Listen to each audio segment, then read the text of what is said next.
이 신림동 등산로 성폭행 사건의 피의자 이 최윤종이 오늘 아침 검찰에 구속 송치됐습니다. 신상 공개 이후 처음 모습을 드러낸 건데 이 취재진들을 마주한 이 최윤종은 다소 이해하기 어려운 행동을 보이기도 했습니다.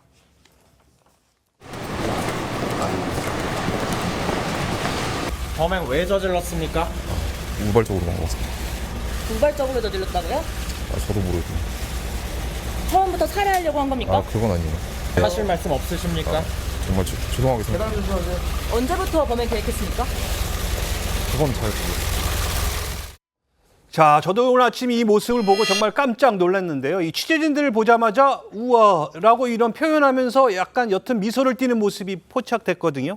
예, 최윤종이 오늘 오전에 검찰에 구속 송치가 된 건데 예. 이게 이제 신상 공개 이후에 처음으로 공개되는 모습이기 때문에 기자들이 많이 모였거든요. 예. 근데 그 기자들이 모여 있는 모습을 보고 지금 말씀하신 것처럼 마치 우아하는 것 같은 입모양이 예. 포착이 되면서 살짝 미소를 짓는 것 같기도 하고 예. 뭐 그런 밝은 얼굴이 나온 거예요. 그러니까 굉장히 예. 충격적인 모습인데 자신이 저지른 잘못에 대한 반성의 기색은 전혀 없는 것 같고 어디 무슨 그 하이킹을 떠나는 것 같은 예. 그런 가벼운 태도인데 최윤종이 특이한 게 보통 기존의 범죄자들이 신상이 공개가 된다고 하더라도 한사코 자기 얼굴을 가리려고 하는 맞아요. 모습을 보였거든요. 근데 최윤종은 자기 머그샷 공개를 동의한 거예요. 오. 그리고 오늘도 자기 얼굴을 가리려는 시도를 전혀 안 하고 있잖아요. 예. 그러니까 이런 것 자체가 굉장히 지금 죄책감보다는 뭔가 자기 자신을 과시하려고 하는 마음, 사람들한테 주목받는 것을 즐거워하는 마음, 예. 그런 것이 더 큰 것이 아니냐,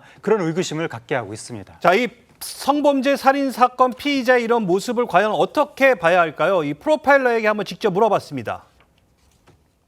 본인의 심정을 솔직하게 표현한 걸로 보여요. 이렇게 센세이셔널한 범죄를 저지르는 근본적인 이유는 주목받고 싶다 이거잖아요. 어떻게 보면 범죄의 제일 중대한 목적이었을 수도 있겠어요. 존재감을 좀 드러내고 싶다. 도덕적으로 비난을 받든 말든 그런 거는 중요한 게 아닌 거지. 거기다가 상황에 대한 분별력이 좀 떨어지는 것 같아요.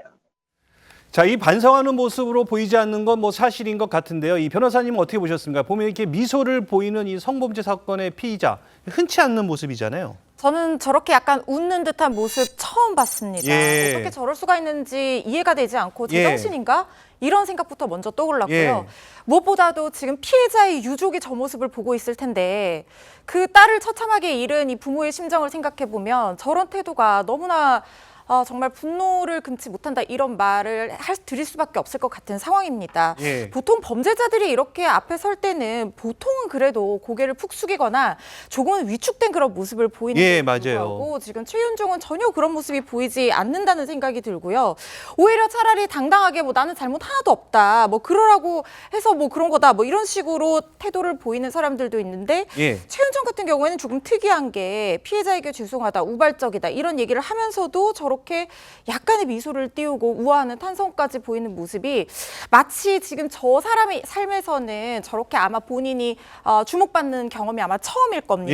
예. 그래서 기자들이 자신한테 주목하고 이런 상황이 굉장히 부정적인 이유로 지금 굉장히 자기가 엄청나게 끔찍한 범죄를 저질러서 주목을 받는 상황임에도 불구하고 그 앞뒤 파악이 되는 것이 아니라 주목받는 이 상황 자체에만 집중하는 모습이라는 생각이 들어서 정말 경악을 금치 못하는 그런 생각이 듭니다. 그러니까요. 이 아무리 생각해도 좀 이해가 되지 않는 행동인데요. 이 최윤종은 계속해서 근데 지금 우발 범행이다 이렇게 지금 주장하고 있다고요? 네, 맞습니다. 영상에서도 보신 것처럼 최윤종은 오늘도 살인의 고의성을 부인을 하면서 범행을 왜 저질렀느냐 이렇게 물어보면은 우발적으로 저질렀습니다. 처음부터 살해하려고 했느냐? 그러면 아니다 이러면서 범행을 부인하고 있습니다. 사망한 피해자에게는 죄송하다 이렇게 말을 했는데요.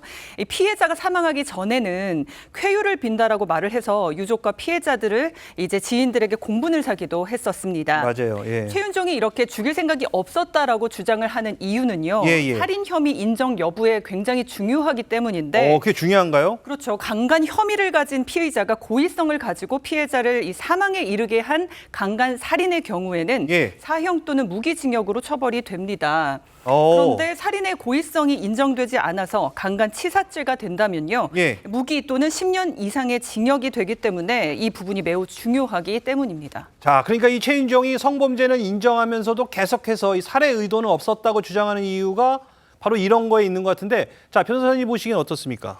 일단 이거는 앞뒤가 맞지 않는 주장이라는 생각이 먼저 드는데요. 예. 이 정도까지 나왔으면은 이 미필적 고의를 넘어서서 확정적 고의의 어떤 증거로서 이 사인을 좀 봐야 되지 않느냐, 직접 예. 사인을 이런 생각이 듭니다. 예. 왜냐하면 지금 국가수에서 1차 구두 소견으로 이 경부 압박에 의한 질식이 직접 사인이 됐다는 얘기가 예, 지금 맞아요. 나왔어요. 예. 그런데 경부 압박이라고 하면 목을 눌러서 사망을 하게 만드는 거거든요. 예. 그런 행위를 하려면 피해자가 숨이 멎을 때까지 이 손에 힘을 놓지 않고 끝까지 정말 누르는 행위를 했어야지 사망이라는 결과에 이를 수 있다는 건데 예. 이걸 우발적으로 했다는 건 상식적으로 말이 되지 않는다는 생각이 들거든요. 예. 그래서 이 부분은 어떤 살인에 대한 어떤 고의를 입증할 수 있는 굉장히 중요한 증거로서 작용하지 않을까 하는 생각이 듭니다.